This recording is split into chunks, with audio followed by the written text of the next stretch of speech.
hear the name Brooklyn Beckham, the first thing that probably comes to mind is his family.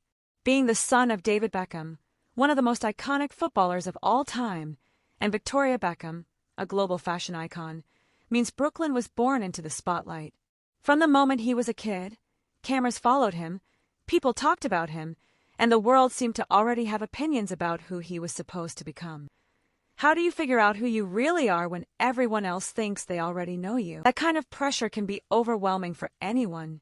Imagine trying to discover your passions while millions of strangers are watching and judging in real time. And while some people were supportive, others were quick to question his talent, often comparing him to his parents' success. If you were passionate about something but constantly told you only had opportunities because of who your parents were, would you keep going?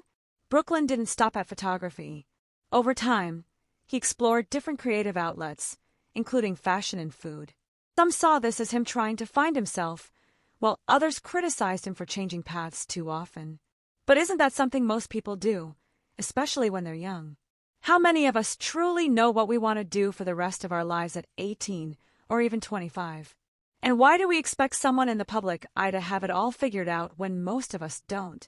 The desire to be taken seriously, the fear of not living up to expectations, the need to prove that you're more than a last name. These are struggles many people face, even without the spotlight.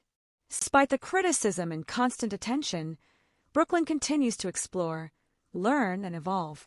He hasn't claimed to have all the answers, and maybe that's the most refreshing part of his story. He represents a generation that's allowed to change, experiment, and redefine success on their own terms. Success doesn't always mean following in your parents' footsteps or sticking to one path forever. Sometimes, it means having the courage to try, fail, and try again.